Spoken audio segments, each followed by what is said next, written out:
আমি এখন যাচ্ছি বাংলার 12 ভূঁইয়া প্রধান ঈশা খাঁর রাজধানী সোনারগাঁয়ের পানাম নগরীতে।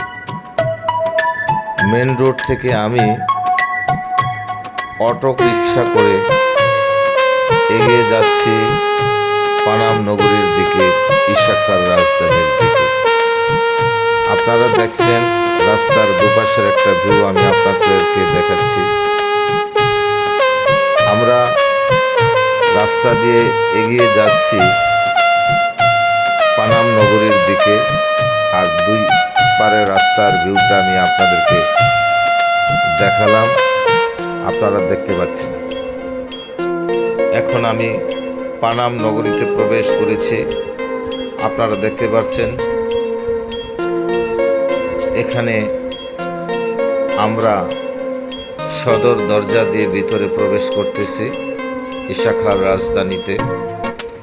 এখানে ধ্বংসাবশেষ 400 থেকে 450 বছরের আগের যে পুরাতন বিল্ডিংগুলি রয়েছে ঝরাঝীর্ণ অবস্থায় পরিত্যক্ত হয়ে পড়ে আছে, আপনারা দেখতেই পাচ্ছেন।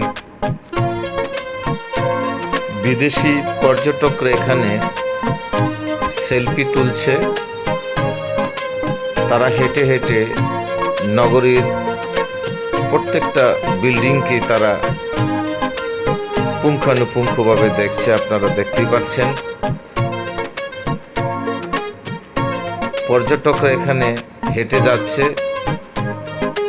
ইউরোপের কিছু পর্যটক ওই যে আপনারা দেখতে পাচ্ছেন, তারা এখানে ভিজিট করতে এসেছেন এবং তারা ঘুরে ঘুরে দেখছেন পানাম নগরীর চিত্র। অনেকেই এখানে এসেছেন পানাম নগরীতে দেখার জন্য, তারা ঘুরে ঘুরে দেখছেন এবং সুন্দর কিছু ভিউ রয়েছে, সবুজ বৃক্ষ এখানে দেখতে পাচ্ছেন, অনেক সুন্দর গাছগাছরা রয়েছে, আপনারা দেখতে পাচ্ছেন।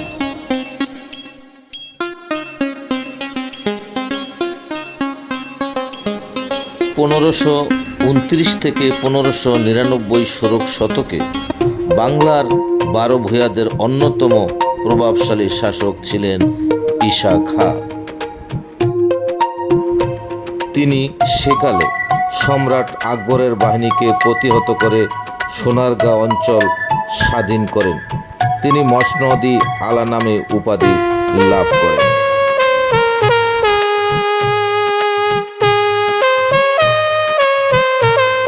ঈশা খাঁ ছিলেন জমিদার, তার পিতার নাম ছিল কালিদাস গজদানি। পরে তিনি মুসলমান হয়ে সুলাইমান খান নাম ধারণ করেন।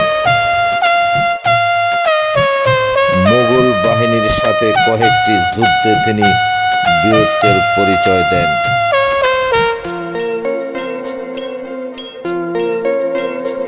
মুঘল সেনাপতি মান সিংহকে তিনি যুদ্ধে পরাজিত করেন।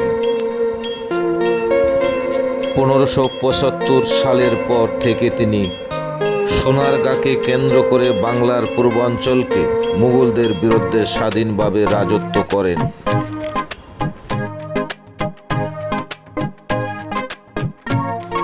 বাংলার ইতিহাস তাকে বীর হিসাবে প্রতিষ্ঠিত করেছে। সোনারগাঁয়ের পানাম নগরী ছিল তার প্রথম রাজধানী। কিশোরগঞ্জ জেলার করিমগঞ্জ উপজেলার জঙ্গলবাড়ি ছিল তার দ্বিতীয় রাজধানী।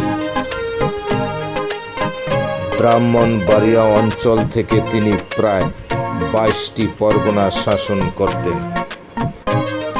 তার মৃত্যুর পর এই অঞ্চলটি মুঘলদের হাতে সম্পূর্ণ চলে যায়।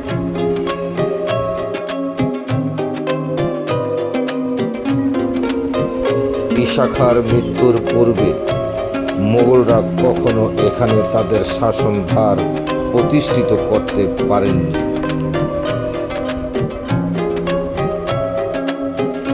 তার জন্ম হয়েছিল বাটি অঞ্চলের সরাইলে।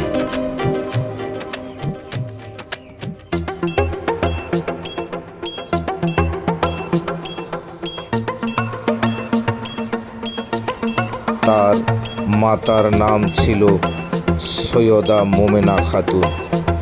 তিনি ছিলেন সুন্নি ইসলাম ধর্মের অনুসারী।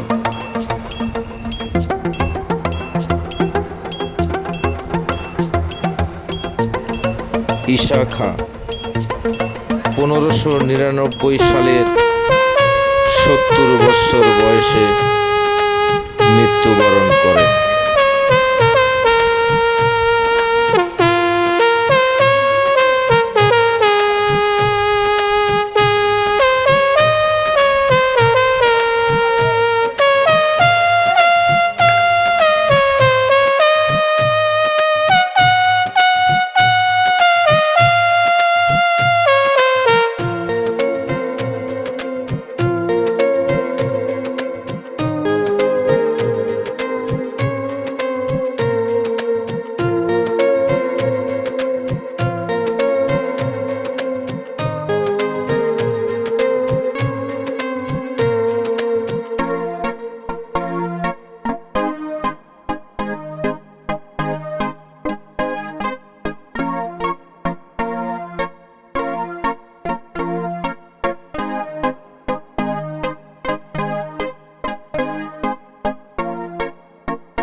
বিল্ডিংগুলিতে স্থাপত্য শিল্পের এক সুন্দর মিশ্রণ রয়েছে, যা আপনাদের মন আকর্ষণ করবে।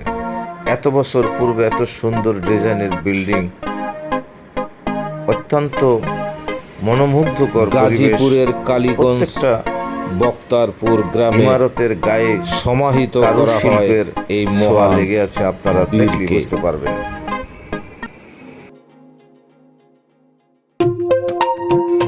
আমি চেষ্টা করেছি এই মহান বিখ্যাত বীরের কীর্তি, জীবন, দর্শন আপনাদের সামনে উপস্থাপন করার জন্য।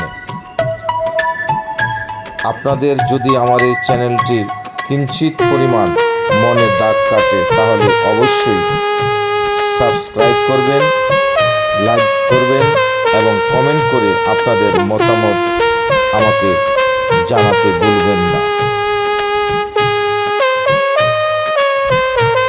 যারা এখনো এখানে আসেননি আর এই বিখ্যাত বীরের দর্শন, বীরের রাজধানী, তার কর্ম, তার কার্যকলাপ, যেখানে তার রাজধানী স্থাপন করেছিলেন প্রথম, আপনারা দেখেননি, অবশ্যই আপনারা এগুলি দেখবেন, এখানে ভিজিট করতে আসবেন। আমি আশা করি আপনাদের এগুলি অত্যন্ত ভালো লাগবে এবং জীবন এবং আদর্শের তার প্রভাব আপনারা গ্রহণ করতে পারবেন এবং স্থাপত্য শৈলী, বিল্ডিংয়ের যেই সৌন্দর্য বর্ধন, এগুলি আপনাদের কাছে অনেক ভালো লাগবে বলে আমার বিশ্বাস। ঝরাজীর্ণ অবস্থায় এই ইমারতগুলো এখানে পড়ে রয়েছে।